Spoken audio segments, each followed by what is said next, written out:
नमस्ते दोस्तों। आज मेरे भाई मेरे घर सोने आए थे, लेकिन उनके आने की वजह से मैं उन सब कामों को नहीं कर पा रही थी जो मैं आमतौर पर रात के अंधेरे में करती हूँ। इन कामों में मुझे बहुत शांति मिलती है, लेकिन क्या मैंने कभी सोचा था कि आज रात कुछ ऐसा होगा कि मैं पसीने में भीग जाऊंगी। उन्होंने मुझे बस 2 उंगलियों से पागल कर दिया और अब मैं वह सब आपको बताने जा रही हूँ। मेरा नाम यामिनी है, मेरी उम्र 24 साल है, मैं अभी तक अविवाहित हूँ, मैंने कभी शादी नहीं की और मैं सोच रही थी कि शायद मैं कभी शादी नहीं करूंगी। एक बार प्यार में धोखा खाया था और तब से मैंने प्यार करना छोड़ दिया, क्योंकि मैंने तय किया कि मैं कभी किसी लड़के की जाल में ना फंसूं। यही कारण है कि मैं शादी नहीं की। मैं एक होटल में काम करती हूँ। एक भारतीय लड़की, सुंदर, शिक्षित और स्मार्ट। मेरे शरीर और मन पर आधुनिकता का प्रभाव पड़ा। लेकिन पिछली रात मेरे भाई के साथ जो कुछ हुआ, उसके बाद सब कुछ बदल गया। अब मेरे विचार भी बदल गए। अब मुझे लगने लगा अगर कोई अच्छा लड़का मिले तो शादी कर लेनी चाहिए। पिछली रात की बात बताती हूँ। मेरे भाई, जिनकी उम्र 34 साल है, भाई डिलीवरी बॉय के रूप में काम करते हैं और मेरी भाभी का हाल ही में कैंसर की वजह से निधन हो गया है। रात का समय हम खाना खाकर थोड़ी देर टीवी देख रहे थे। फिर मैं और भाई छत पर टहलने गए। भाई ग्राउंड फ्लोर पर सो रहे थे और मैं फर्स्ट फ्लोर पर अपने बगल के कमरे में अपने छोटे भाई के साथ सो रही थी। रात लगभग 1 बजे के करीब हम दोनों ना पीछे आए और तब भाई मेरे कमरे में आकर बोले, यामिनी मुझे नींद नहीं आ रही है, चलो कुछ बात करते हैं। हम दोनों बिस्तर पर बैठकर बात करने लगे। कभी कभी भाई अपने मोबाइल पर गेम खेलने लगते और मैं अपने मोबाइल पर लोगों के स्टेटस देखने लगती। तभी तेज बारिश शुरू हो गई और हल्की ठंडी हवा भी चलने लगी, जो हम दोनों को बहुत पसंद है। मुंबई की ठंडी हवा तो ऐसे भी बहुत अच्छी होती है। कुछ देर बाद भाई सोने लगे। मैंने कहा, भाई आप अपने कमरे में जाओ, आपको नींद आ रही है। भाई नीक होकर बोले, यामिनी मुझे परेशान मत करो। यह कहकर उन्होंने आंखें बंद कर दी और 2 मिनट में ही गहरी नींद में चले गए। मैं बाथरूम में जाकर अपने कपड़े बदल लिए, क्योंकि तंग कपड़ों में मुझे नींद नहीं आती। फिर मैं बिस्तर पर बैठकर मोबाइल में कहानी पढ़ने लगी। इन दिनों मैं बहुत अच्छी कहानियां पा रही हूँ। मेरे भाई सो गए थे और मैं उन कामों को नहीं कर पा रही थी जो मैं आमतौर पर रात के अंधेरे घड़ी में अकेले सोते समय करती हूँ। लेकिन भाई की वजह से आज मैं ज्यादा कुछ नहीं कर पा रही थी, इसलिए मैंने मोबाइल रखकर सोने की कोशिश की। लेकिन कहानी का ख्याल मेरे सिर में घूम रहा था और नींद मुझसे दूर हो रही थी। रात गहरी होती जा रही थी और मेरे मन में अजीब बेचैनी होने लगी। नींद तो थी कि नहीं और सिर में वह कहानी चल रही थी जो मैं सोने से पहले पढ़ चुकी थी। उस कहानी ने मेरे अंदर उथल पुथल मचा दी थी और मैं खुद को शांत नहीं कर पा रही थी। भाई पास में ही सो रहे थे और उनके खर्राटे की आवाज मुझे और विचलित कर रही थी। अगर वह नहीं होते तो शायद मैं खुद को उस कहानी का हिस्सा बना लेती और वह सब काम करती जो मुझे रात के अंधेरे घड़ी में अकेले पसंद है। लेकिन रात का ये अनुभव थोड़ा अलग था। मैं अपने ही विचारों में डूब गई थी। अचानक भाई ने करवट बदली और सीधे बैठ गए। मेरी आंखें अनज आने में उसी ओर चली गई और जो मैंने देखा उसे देखकर मुझे शर्म आ गई। मेरे भाई ने बहुत पतला धोती पहन रखा था और उसके कारण कुछ ऐसा दिखाई दे रहा था जिसे देखकर मेरी स्थिति और जटिल हो गई। शर्म तो दूर की बात है, मैं अपनी नजरें भी उनकी ओर से हटा नहीं पा रही थी। मन में एक अजीब सी बेचैनी चल रही थी। एक तरफ मैं खुद को नियंत्रण में रखने की कोशिश कर रही थी और दूसरी ओर मेरे अंदर की बेचैनी बढ़ती जा रही थी। सच्चाई ये है कि अब मैं खुद को सहेज नहीं कर पा रही थी।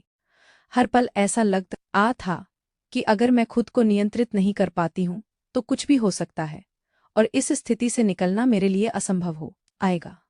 मेरी धड़कन तेज हो गई और मन में डर सा आने लगा कि अगर कुछ गलत हो गया तो भाई मेरे बारे में मैं क्या सोचेंगे। भाई की नज़रों में मैं कैसी देखूंगी, यह सवाल मुझे और भी बेचैन कर रहा था।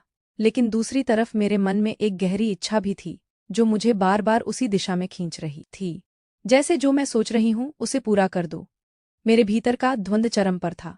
हर पल मैं खुद से ला रही थी। पुराना किस्सा मेरे साथ मने फिर से आ रहा था और इसी वजह से मेरी इच्छाएं बढ़ती जा रही थी। मेरी धड़कनें इतनी तेज हो गई थी कि मुझे लग रहा था जैसे वे कमर एक ही सारी खामोशी को चीर देंगी। मैंने अपने हाथों को कसकर मुट्ठी में भी लिया, जैसे इससे मैं अपने मन की उथल पुथल को थाम सकूं। लेकिन सच तो यह था कि मैं अब खुद को सहज नहीं कर पा रही थी। हर पल ऐसा लगता था कि अगर मैंने खुद को रोका नहीं तो कुछ ऐसा हो जाएगा जिससे मैं कभी उभर नहीं पाऊंगी। यामिनी, यह क्या हो रहा है तुझे? मैंने खुद से सवाल किया। लेकिन जवाब की जगह और सवाल उठने लगे। अगर कुछ गलत हो गया तो भाई मेरे बारे में क्या सोचेंगे, उनकी नज़रों में मैं कैसी देखूंगी। यह ख्याल मेरे मन को और बेचैन कर रहा था। मैं अपने भाई को, उनके दुख को, उनकी मासूमियत को जानती थी। वह मेरे लिए हमेशा से एक रक्षक, एक सहारा रहे थे।